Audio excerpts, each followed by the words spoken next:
Tout ce que tu peux donner, ça ne me dit rien. Kalonji, vous savez, quand vous parlez, il faut un peu la courtoisie. Où est-ce que tu as pris le mot courtoisie? Est-ce que Donald Trump est courtois? On retourne à la question. La courtoisie, c'est quoi pour toi? Donc, quand quelqu'un vole, on dit que tu as volé, il faut être courtois. Dis ça bien. Sois courtois, la façon que tu dois dire ça. Un voleur qui vole, tu dis que je sois courtois envers un voleur.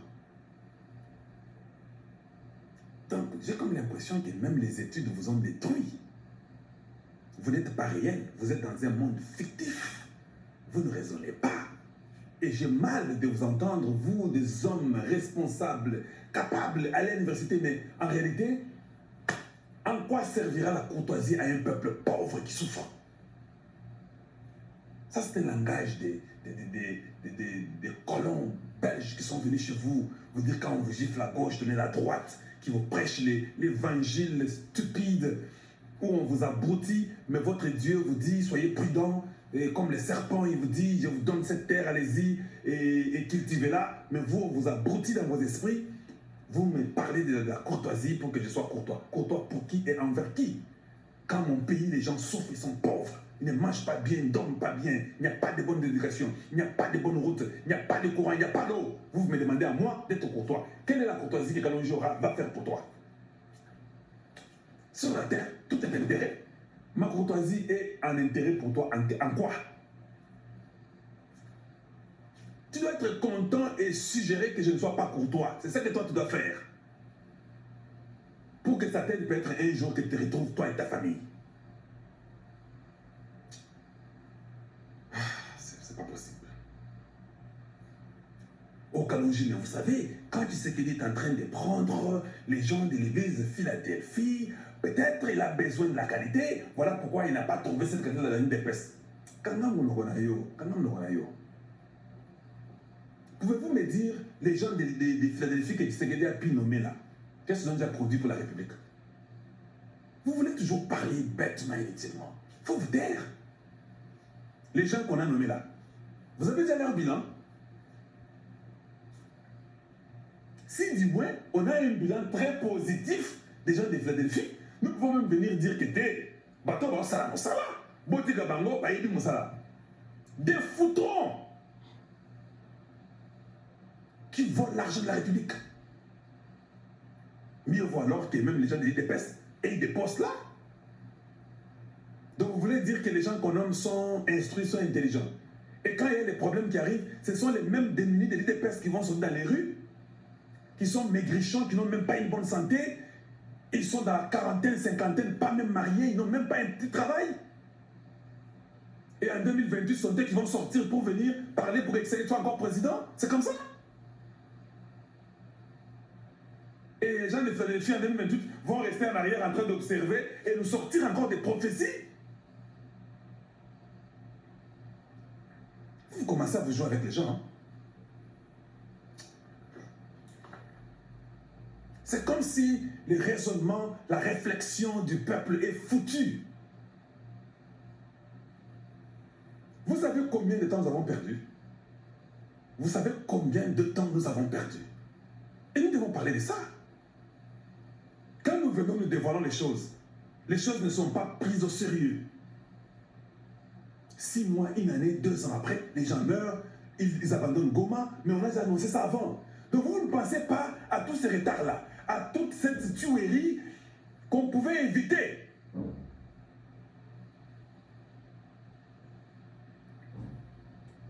On n'est pas là que seulement quand on enlève Toumabamunda. Oh, maintenant les gens sont contents. Toumabamunda est enlevé. Kalonji avait dit ça, il est parti. Vous ne savez pas combien je regrette que le gars nous a retardé pendant plus de 3 ans. On en parle et personne ne m'écoute. C'est quand vous arrivez maintenant, vous les prenez dans les paniers que vous... Mais s'il avait tué Tshisekedi, vous êtes content parce qu'il est en prison. Mais s'il avait accompli son plan. Donc ce que j'aurais dit il y a 2 ans passés, il en est passé 3 ans passés. Vous avez commencé à regretter, à pleurer. Hein?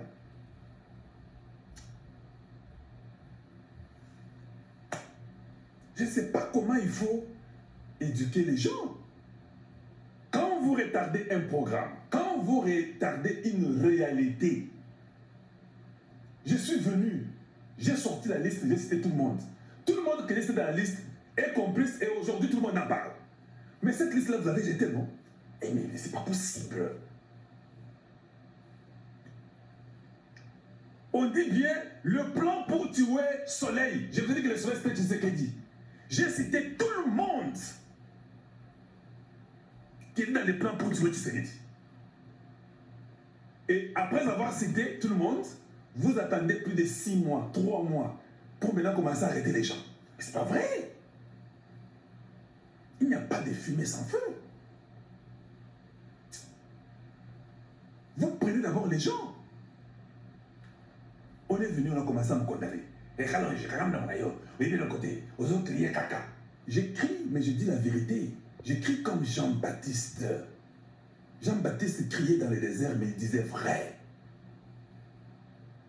Mais il y avait des bons pasteurs dans les églises, dans les synagogues qu'on appelait pharisiens, scribes, sadducéens. Ils étaient là. Ils connaissaient plus que Jean-Baptiste. Certainement que Jean-Baptiste n'avait pas beaucoup étudié. Il était dans les déserts, il étudiait où dans les déserts? Mais ceux qui étaient dans les synagogues, dans les temples, qui pensaient connaître Jéhovah, ne faisaient que critiquer. Ils n'avaient que des nominations. C'était eux qui étaient nommés. Mais lui ne faisait que crier dans les déserts. Mais qui avait la vérité? C'est ceux qui étaient dans les bureaux. Nous avons une autre question. C'est ceux qui étaient dans les bureaux qui avaient la vérité. Vous avez la Bible, vous sondez, croyant avoir la vie en elle. Mais cette même Bible vous condamne parce que vous ne la comprenez même pas.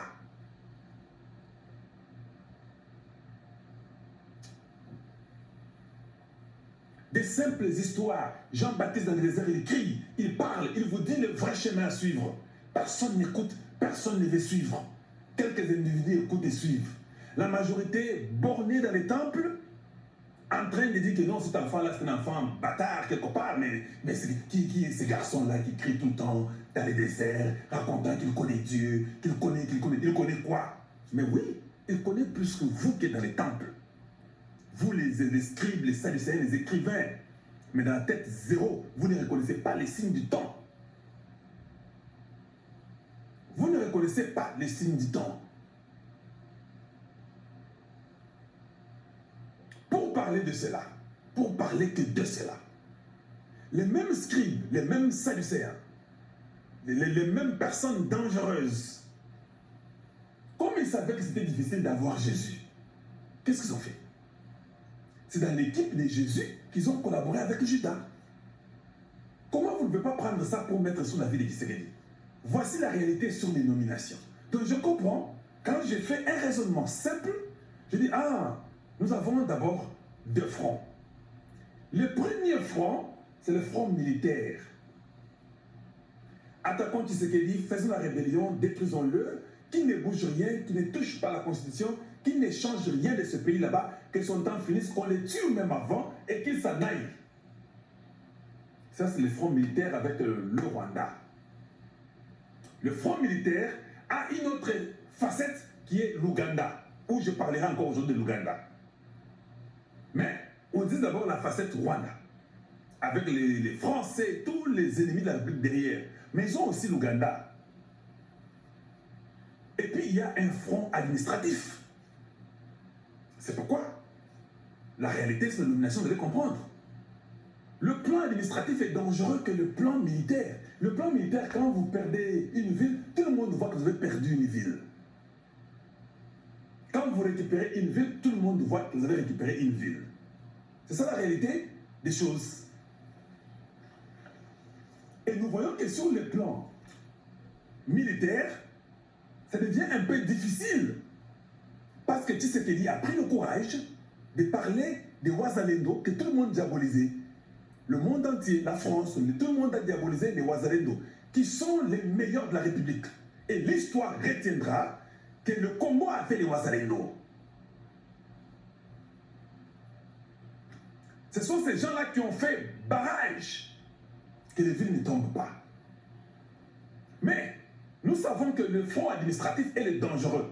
Parce que le front administratif, quand il prend une place tous les communs des mortels ne peuvent pas facilement comprendre. Passe au niveau de l'administration. On vous ruine, et ça tourne le peuple devient mécontent de Tshisekedi. C'est le front le plus dangereux. C'est plus que même la guerre. La guerre, on peut dire que Bazawana, et puis les Wazalem nous protègent, nous sommes avec Tshisekedi, ça va, nous battons contre eux.